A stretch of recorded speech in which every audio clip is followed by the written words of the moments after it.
தேவனுடைய பிள்ளைகளே, மறுபடியும் உங்களை இந்த வேத ஆராய்ச்சியில் சந்திப்பதில் பெருமகிழ்ச்சி அடைகிறோம். பரிசுத்த தேவனின் பிள்ளைகளாக நாம் இவ்வுலகிற்கு பரிசுத்தத்தை காட்ட கடனாளிகளாக இருக்கிறோம். இப்போதும் பரிசுத்த ஆவியானவர் தாமே நம்மோடு இடைப்பட்டு நாம் தியானிக்க போகிற காரியங்களை நமக்கு விளக்கி சொல்வாராக.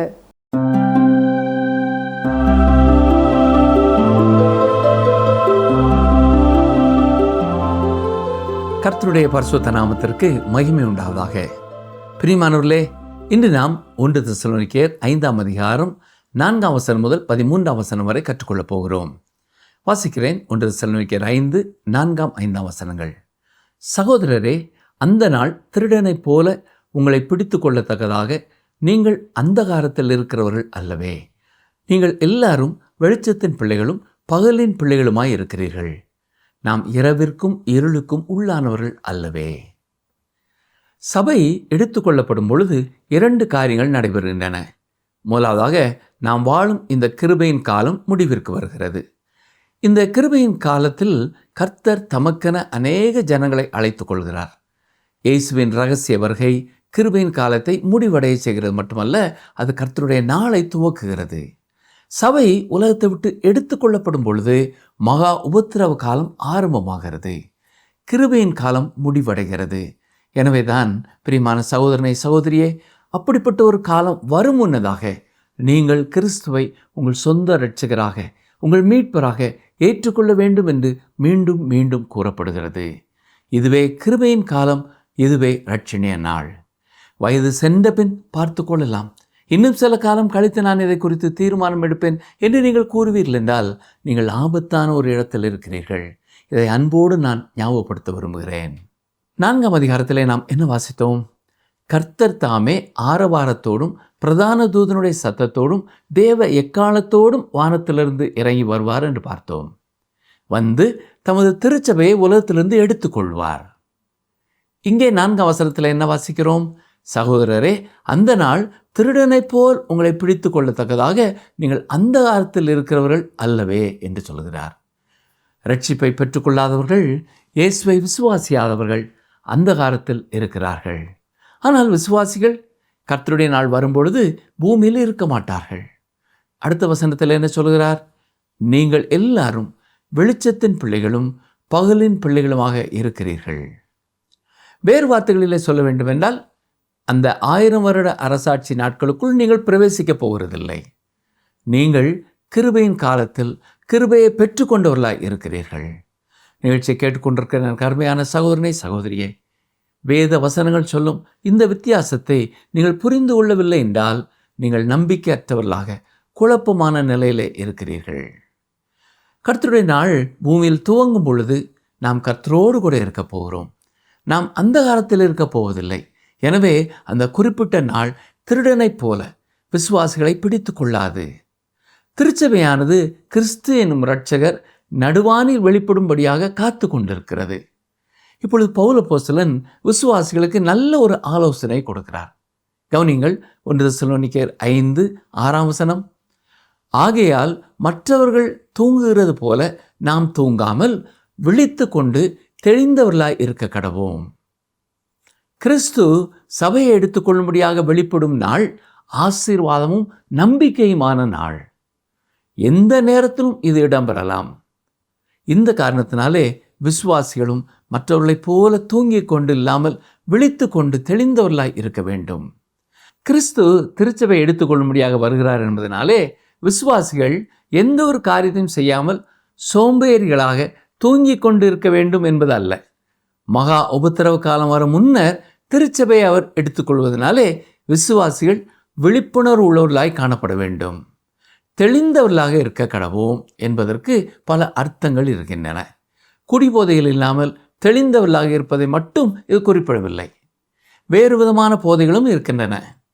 பதவி போதை, பெருந்தேன் என்னும் போதை, சிற்றின்ப போதை, இப்படி பல போதைகளிலே பலர் சிக்கிக் கொண்டிருக்கிறார்கள்.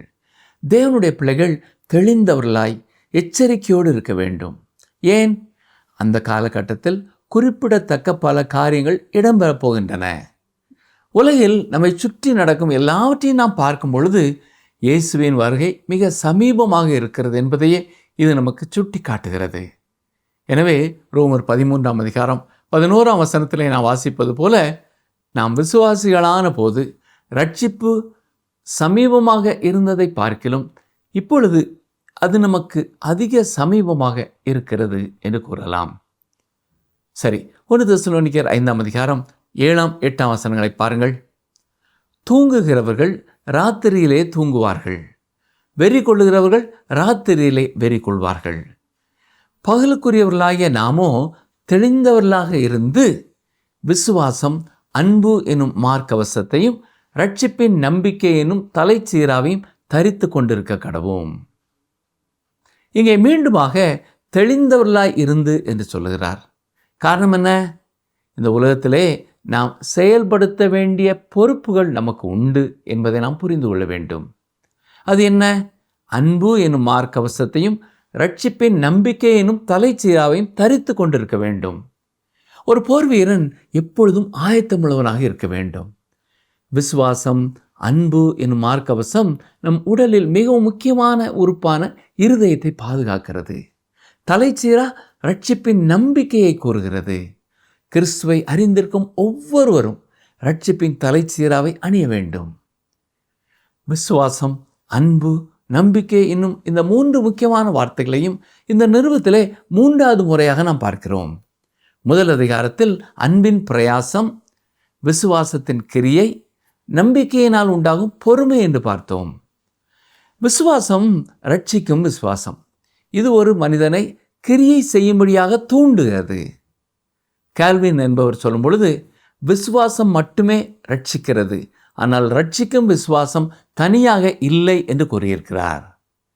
நாம் ஆண்டவராய் இயேசு கிறிஸ்துவை ஏற்றுக்கொண்ட இறந்த காலத்தை விசுவாசம் பொறுப்படுத்திக் கொள்கிறது. ஒவ்வொரு விசுவாசியும் தன்னை சுற்றி இருக்கிறவர்களோடு கொள்ள வேண்டிய உறவாகிய அன்பு நிகழ்காலத்திற்குரியது. ரட்சிப்பை குறித்த நம்பிக்கை எதிர்காலத்தை குறித்த ஒரு ஆசீர்வாதமான நம்பிக்கை. நான் மகா உபத்திரவ காலத்தை எதிர்பார்ப்பதில்லை. அப்படி எதிர்பார்த்து கொண்டிருப்போம் என்றால் நாம் மகிழ்ச்சியாக இருக்க முடியாது. நம் பூரண ரட்சிப்பே நாம் எதிர்பார்த்து காத்திருக்கும் ஆசீர்வாதமான நம்பிக்கை. யோவான் சொல்வதையும் சற்றே கவனியுங்கள். பிரியமானவர்களே, இப்பொழுது தேவனுடைய பிள்ளைகளாய் இருக்கிறோம், இனி எவ்விதமாய் இருப்போம் என்று இன்னும் வெளிப்படவில்லை. ஆகிலும் அவர் வெளிப்படும் போது அவர் இருக்கிற வண்ணமாகவே நாம் அவரை தரிசிப்பதினால் அவருக்கு ஒப்பாய் இருப்போம் என்று அறிந்திருக்கிறோம். தேவன் என்னுடைய வாழ்க்கையிலே இன்னும் செயல்பட்டு முடிக்கவில்லை. எனவே என்னை குறித்து நீங்கள் பொறுமை இழக்க வேண்டாம். உங்களுடைய வாழ்க்கையிலேயும் தேவன் இன்னமும் செயல்பட்டு முடிக்கவில்லை. ஒரு முறை தனது சாட்சி நேரத்தில் ஒரு சகோதரி தன் முதுகில் "This is not the best that the grace of God can do", அதாவது தேவனுடைய கிருபை செய்யக்கூடிய சிறந்த காரியம் இது அல்ல என்ற வாசகம் எழுதப்பட்டிருக்கிறது என்று கூறினாள். காரணம் என்ன தெரியுமா? விசுவாசிகள் எவருமே பூரணம் அடைந்தவர்கள் இல்லை. நாம் அனைவருமே கர்த்தருக்குள் வளர்ந்து கொண்டுதான் இருக்கிறோம். ஆனால் ஒன்று மட்டும் நிச்சயம், எந்த நோக்கத்தோடு தேவன் நம்மை தெரிந்து கொண்டாரோ அந்த நோக்கத்தை அவர் நம் வாழ்க்கையிலே நிச்சயமாய் நிறைவேற்றி முடிப்பார். இன்று நம்முடைய வாழ்க்கையிலே காணப்படுவது ரட்சிப்பை குறித்த நம்பிக்கை. அது தேவன் நம்முடைய வாழ்க்கையிலே எதை செய்ய துவங்கினாரோ அதை செய்து முடிப்பார் என்ற நம்பிக்கை. அப்போஸ்தலனாகிய பவுலும் பிலிப்பி சபையை குறித்து கூறும் பொழுது இதே சத்தியத்தை பிலிப்பியர் 1ஆம் அதிகாரம் 5ஆம் வசனத்திலே இவ்வாறு கூறியிருக்கிறார்: உங்களின் நற்கிரியையை தொடங்கினவர் அதை இயேசு கிறிஸ்துவின் நாள் பரியந்தம் முடிய நடத்தி வருவார் என்று நம்பி என்று கூறியிருக்கிறார். பாவ மன்னிப்பு நிச்சயத்தை பெற்றிருக்கிற எனக்கு அருமையான சகோதரனே, சகோதரியே, அழிவுக்கு நேராக சென்று கொண்டிருந்த உங்களை ரட்சித்த அவரே முற்றும் முடிய உங்களை ரட்சிக்க வல்லவராயிருக்கிறார். அதே வேளையில் நான் கர்த்தருடைய பிள்ளை என்று உறுதியோடு இருக்கும் நீங்கள், அவருடைய வருகையை எதிர்பார்த்து கொண்டிருக்கிற நீங்கள், அதற்கு ஏற்றாற்போல இந்த உலகத்திலே வாழ எதிர்பார்க்கப்படுகிறீர்கள். மகா உபத்திரவ காலத்தை குறித்து நீங்கள் பயப்பட தேவையில்லை. நீங்கள் வெளிச்சத்தின் பிள்ளைகளாக இருக்கிறபடினால், பகலின் பிள்ளைகளாக இருக்கிறபடினால், மற்றவர்கள் தூங்குகிறது போல தூங்காமல் அவருடைய வருகையில் கர்த்தர் என எடுத்துக்கொள்வார் என்ற நம்பிக்கை உள்ளவர்களாக விழித்து கொண்டு தெளிந்தவர்களாக, தெளிந்த புத்தி உள்ளவர்களாக நடக்க வேண்டும். அதை எப்படி மற்றவர்கள் காண முடியும்? நாம் கர்த்தரை விசுவாசிக்கிறோம் என்பதனாலே நம்முடைய கிரியை அதை வெளிப்படுத்துகிறதாய் இருக்க வேண்டும்.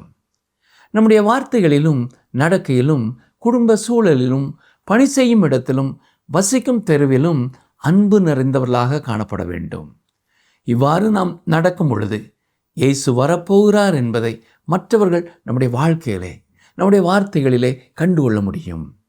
அப்படிப்பட்ட கிருபையை கர்த்தர் தாமே நம் ஒவ்வொருவருக்கும் தருவாராக. அடுத்ததாக 1 தெசலோனிக்கேயர் 5ஆம் அதிகாரம் 9ஆம் வசனம் முதல் தொடர்ந்து நாம் சிந்திப்போம். வாசிக்கிறேன். தேவன் நம்மை கோபாக்கினைக்கென்று நியமிக்காமல் நம்முடைய கர்த்தராய் இயேசு கிறிஸ்து மூலமாக ரட்சிப்படைவதற்கென்று நியமித்தார்.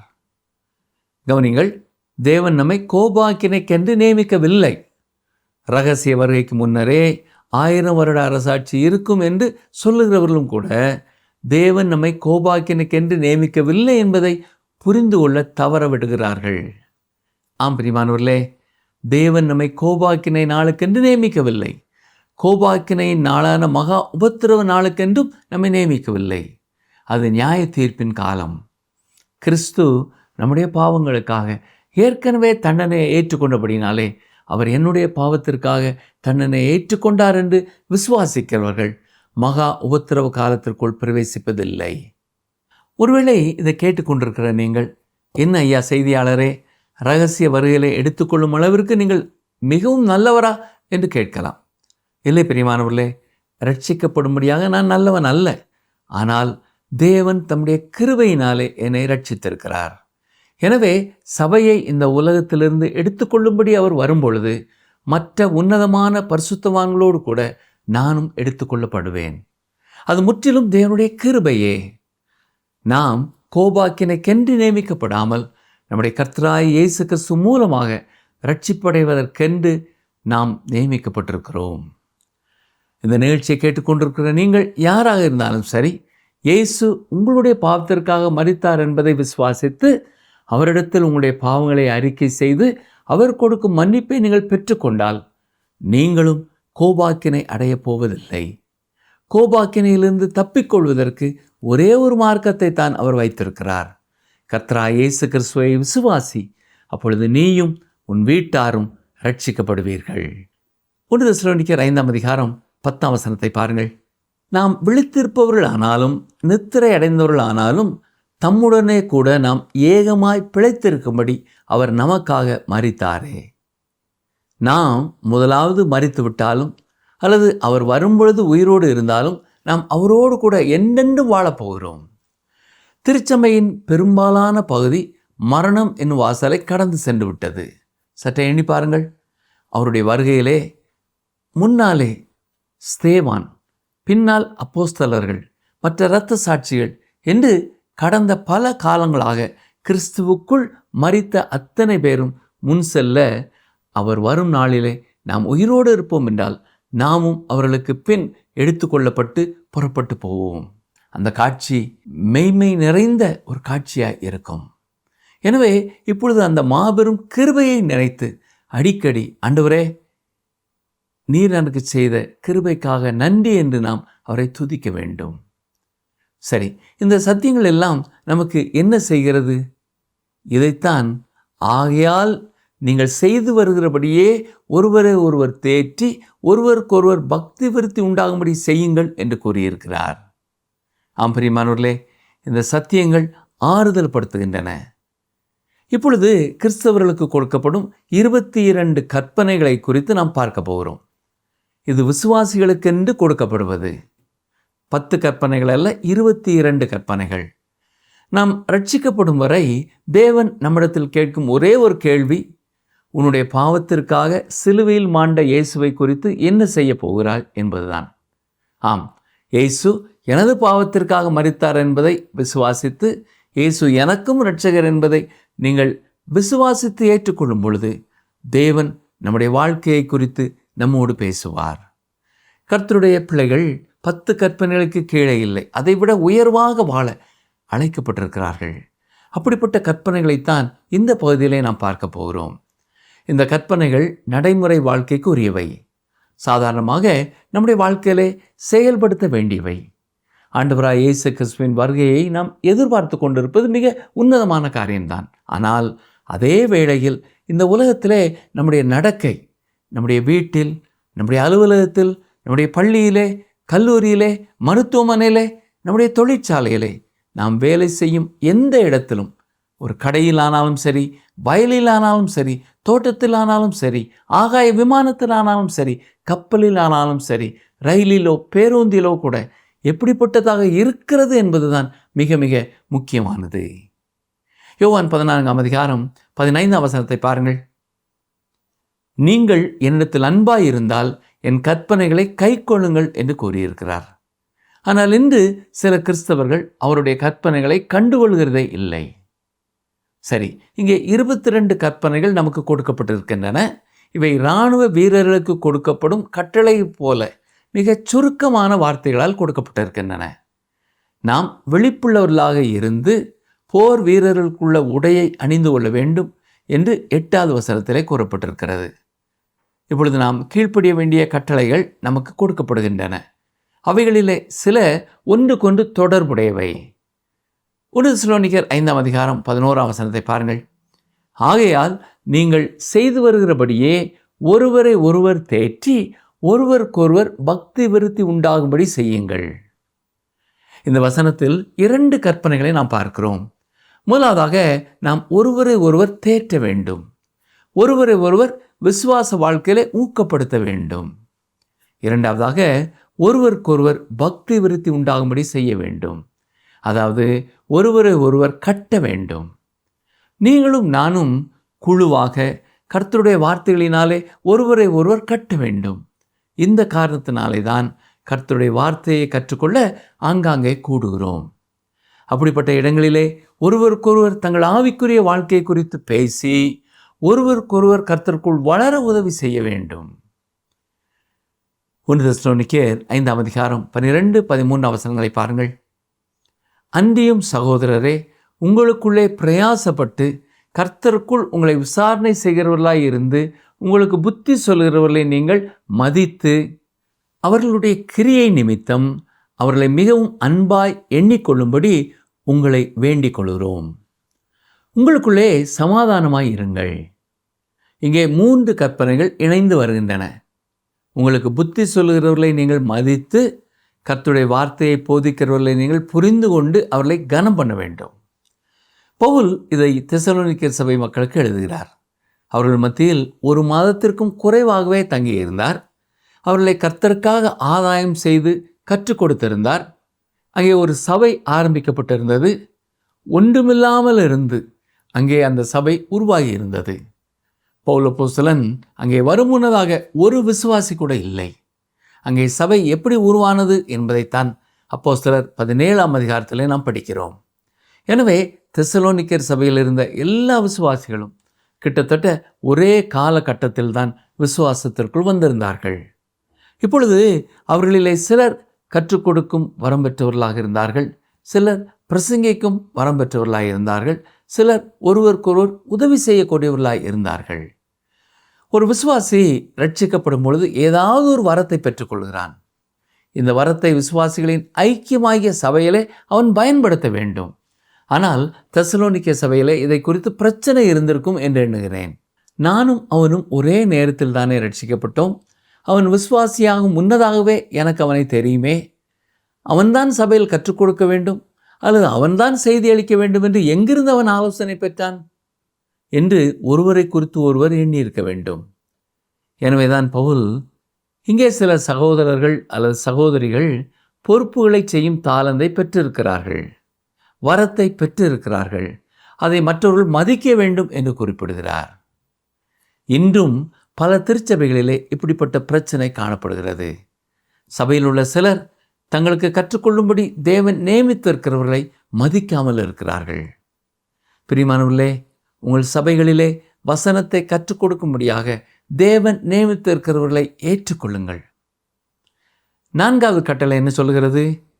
அவருடைய கிரியைகளின் நிமித்தம் அவர்களை மிகவும் அன்பாக எண்ணும்படி வேண்டிக் கொள்கிறேன் என்று சொல்கிறார். கர்த்தருடைய வார்த்தையை நேசிப்பவர்கள் பொதுவாக கர்த்தருடைய வார்த்தையை பிரசங்கிப்பவர்களையும் நேசிப்பார்கள். இன்றும் கர்த்தருடைய வசனத்தை நேசிப்பவர்கள் நாங்கள் எந்த பட்டணத்திற்கு சென்றாலும் மிகவும் அன்போடும் கரிசனையோடும் பல உதவிகளை எங்களுக்கு செய்கிறார்கள். காரணம் என்ன? அவர்கள் கர்த்தருடைய வசனத்தை நேசிக்கிறார்கள். 5வதாக கொடுக்கப்பட்டிருக்கிற கட்டளை, உங்களுக்குள்ளே சமாதானமாய் இருங்கள். இவை எல்லாமே ஒன்றாக சேர்ந்து சொல்லப்பட்டிருக்கின்றன. பலர் திருச்சபையை நடத்தி செல்ல முடியாது. ஒரு சிலரே பொறுப்புகளிலிருந்து செயல்பட முடியும். ஒருவரை அதிகாரம் உடையவராக இருக்க முடியும். பல திருச்சபைகளிலே குழப்பங்களுக்கு காரணம் எல்லாரும் எல்லா காரியங்களையும் செய்ய முற்படுவதுதான். ஒரு தலைவர் இருந்து அவரை பின்பற்றி செல்கிறவர்கள் இருக்கும் பொழுது அங்கே சமாதானம் இருக்கும். ஒவ்வொரு பணிக்காக சிறு சிறு குழுக்கள் இருந்தாலும் அவர்கள் எல்லாரையும் வழிநடத்தி செல்லும் ஒருவர் அங்கே அவசியம். எல்லாரும் தலைவராக இருக்க முற்படும் பொழுது ஒற்றுமையும் சமாதானமும் எடுக்கப்பட்டு போகிறது. இனி 6 முதல் 9 கட்டளைகளை அடுத்த வசனத்திலே பார்க்கிறோம். வாசிக்கிறேன். 1 தெசலோனிக்கேயர் 5ஆம் அதிகாரம் 14ஆம் வசனம். மேலும் சகோதரரே, நாங்கள் உங்களுக்கு போதிக்கிறது என்னவென்றால், ஒழுங்கில்லாதவர்களுக்கு புத்தி சொல்லுங்கள், திடனற்றவர்களை தேற்றுங்கள், பலவீனரை தாங்குங்கள், எல்லாரிடத்திலும் நீடிய சாந்தமாய் இருங்கள். இது 5வது கற்பனையை தொடர்ந்து வருகிறது. 5வது கற்பனையை கை கொள்ளுகிறவர்கள் எளிதாக 6வது கற்பனையும் கை கொள்ள முடியும். ஒழுங்கில்லாதவர்களுக்கு புத்தி சொல்ல வேண்டும். ஒழுங்கில்லாதவர்கள் யார்? இவர்கள் எதையுமே தனித்து செய்ய விரும்புவார்கள். குழுவாக செய்யும் காரியங்களிலே தங்களை ஈடுபடுத்தி கொள்ளாமல் எப்பொழுதும் தனித்திருக்க விரும்புகிறவர்கள். அப்படிப்பட்டவர்களுக்கு புத்தி சொல்லி அவர்களை குழுவோடு இணைக்க வேண்டியது நமது கடமை. 7வதாக அவர்களை தேற்ற வேண்டும். திடனற்றவர்கள் என்று சொல்லும் பொழுது மனநிலை பிரச்சனை என்று எண்ணிவிடக்கூடாது. கர்த்தருக்காக செயல்படுவதை குறித்து பயந்து கொண்டு இருக்கிறவர்கள். அவர்கள் தேற்றப்பட வேண்டும், தைரியப்படுத்தப்பட வேண்டும். தோள் மேல் கையை வைத்து அவர்கள், நீங்கள் வெற்றி பெறப் போகிறீர்கள், நீங்கள் இந்த காரியத்தை செய்து முடிக்கப் போகிறீர்கள், நான் உங்களோடு இருக்கிறேன், நான் உங்களுக்காக ஜெபிக்கிறேன் என்று சொல்ல வேண்டும். இதற்கு சபைகளிலே பர்னபாக்கள் தேவை. மற்றவர்களால் ஒதுக்கி தள்ளப்பட்டவர்களையும் அனைத்து உற்சாகப்படுத்தி ஊழியத்திலே ஊக்கப்படுத்த வேண்டும். 8வதாக பலவீனரை தாங்குங்கள் என்று வாசிக்கிறோம். விசுவாசத்திலே பலவீனமான விசுவாசிகள் உண்டு. விசுவாசத்தில் குழந்தைகளாக இருப்பதனாலே பல நேரங்களிலே மற்றவர்களோடு இணைந்து செயல்பட முடியாமல் தடுமாறுகிறார்கள். அப்படிப்பட்டவர்களையும் உற்சாகப்படுத்தி அவர்களோடு கூட நடந்து அவர்களையும் முன்னோக்கி செல்ல செய்ய வேண்டும். 9வது, எல்லாரிடத்திலும் நீடிய சாந்தமாக இருக்க வேண்டும். இதன் பொருள் என்ன? முற்கோபியாக இருக்கக்கூடாது. பலருக்கு இது மிகவும் கடினமான கற்பனை.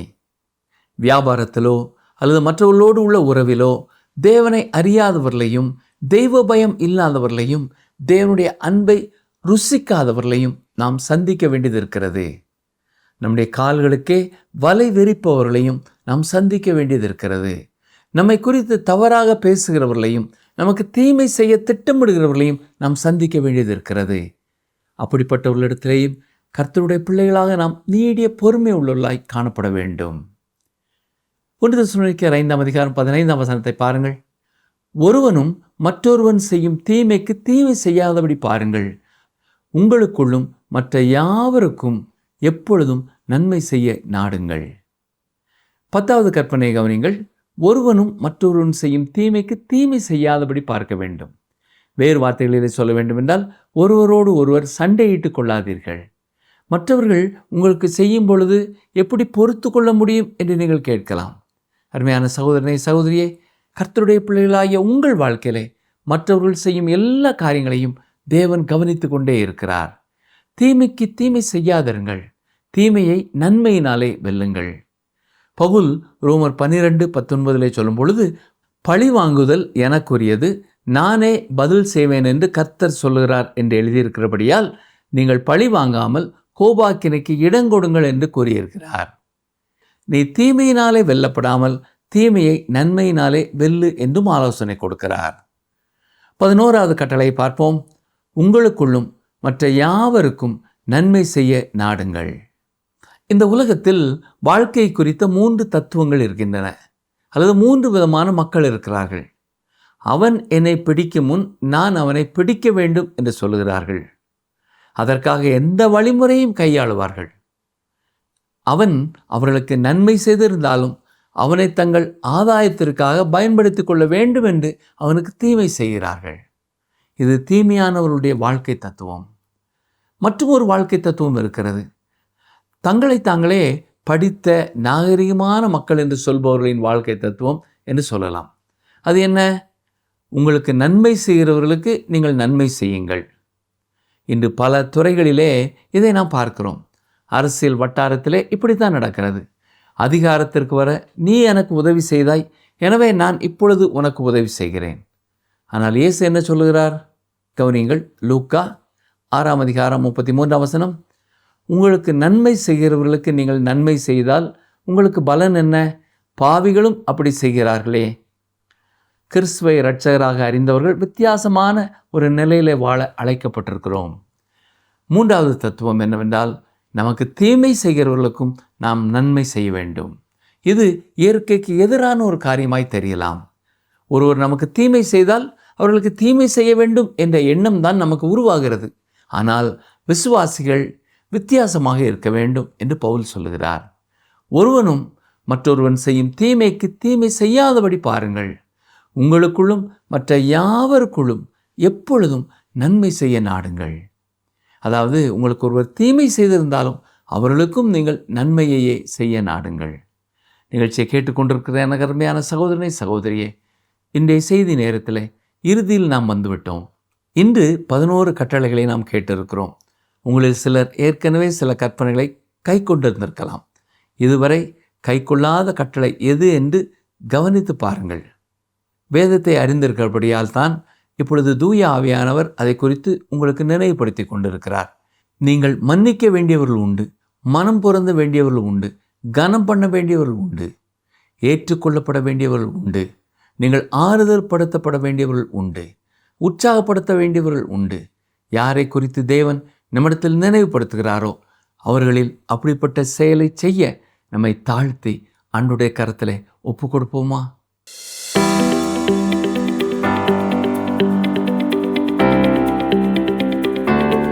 நீங்கள் என்னிடத்தில் அன்பாயிருந்தால் எதை கை கொள்ள வேண்டும் என்று இயேசு கூறியிருக்கிறார். நீங்கள் என்னிடத்தில் அன்பாயிருந்தால் எதை கை கொள்ள வேண்டும் என்று இயேசு கூறியிருக்கிறார். ஆப்ஷன் ஏ நியாயப்பிரமாணத்தை, ஆப்ஷன் பி கற்பனைகளை, ஆப்ஷன் சி போதனைகளை. இன்றைய கேள்விக்கான சரியான பதிலை 9962032803 என்ற எண்ணிற்கு வாட்ஸ்அப் மூலம் அனுப்புங்கள்.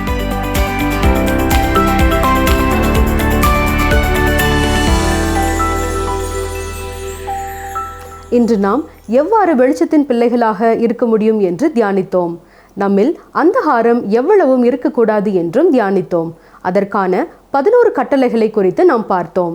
நாம் செயலிலும் சொற்களிலும் இந்த கட்டளைகளை கைக்கொண்டு நாம் வெளிச்சத்தின் பிள்ளைகள் என்பதை காட்டி தேவ நாமத்தை மகிமைப்படுத்துவோமாக. ஒளியில் நடக்க தேவ நாமத்தை மகிமைப்படுத்த தேவன் நமக்கு கிருபை புரிவாராக. இந்த நிகழ்ச்சி உங்களுக்கு பிடிச்சிருக்கா? அப்ப இப்பவே மிஸ்டர் கால் கொடுங்க. பரிசு வெல்றது நீங்களாவும் இருக்கலாம்.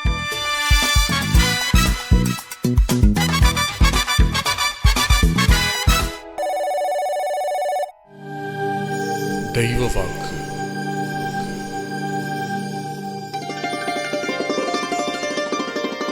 ஒருவனுடைய வழிகள் கர்த்தருக்கு பிரியமாயிருந்தால் அவனுடைய சத்துருக்களும் அவனோடே சமாதானமாகும்படி செய்வார். நீதிமொழிகள் 16:7.